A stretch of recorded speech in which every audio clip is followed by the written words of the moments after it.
Ayan na guys, yung ating flour. Ready na po siya. Gagawin natin siyang cinnamon bread. O, diba guys? Kita nyo siya, diba? Ang alsa na siya. O, diba? O. O, diba guys? Alsado na siya. Kailangan na natin siyang masain. Kailangan mo. Lagi na akong nagawa ng mga ganito. Kaya si amo parang hirap na hirap akong bitawan din. Na kahit na wala na akong ganong trabaho dito, kung tutuusin yung alaga ko, pwede na siya magsarili. Diba?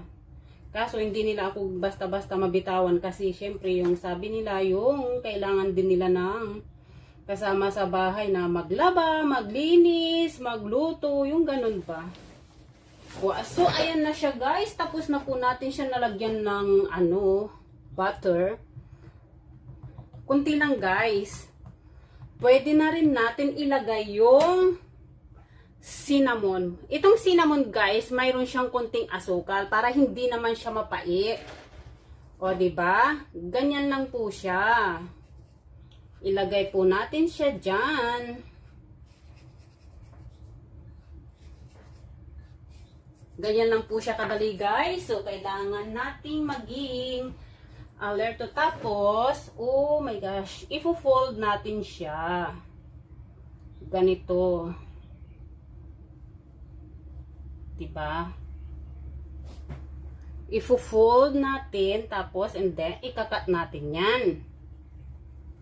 Ganyan lang po siya. So, kailangan natin ulit mag-add ng flour dito para hindi siya didikit kasi masyadong malambot yung ating flour. O, tignan nyo guys, o. Dumidikit siya. Kaya dapat pagka talaga may flour lagi siya na ikat natin siya. Ayan. Ayan lang po. Pagkatapos natin siyang ikat, set aside po muna natin dito. Diba nakikita nyo dyan guys?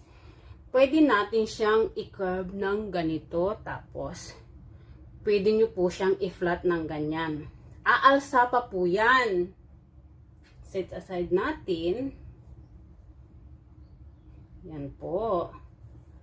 Magka-curve pa po yan mamaya. Aalsa pa po yan. Kailangan natin takpan yung sa may likuran niya. Tapos, iganito natin siya.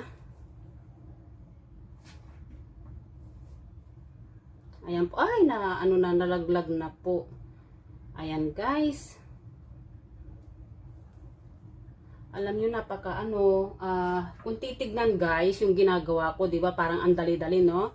Pero pag yung actual na ginagawa nyo, sasabihin nyo, mahirap pala. Pero, nasa tao na rin yan, nasanayan na din na gumagawa. Kasi, syempre, ako, lagi ko nang ginagawa ito, guys. So, nasanay na rin ako. O, di ba, guys? Ganito lang siya. O. Eto na po, yung gawa natin. Kailangan natin siyang paalsahin ulit. Wait natin siya until umalsa siya. Tapos, i-bake natin siya. O, diba?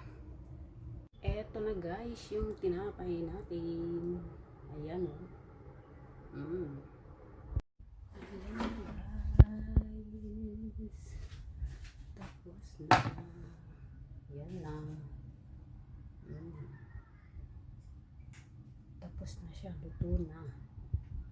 That's it guys.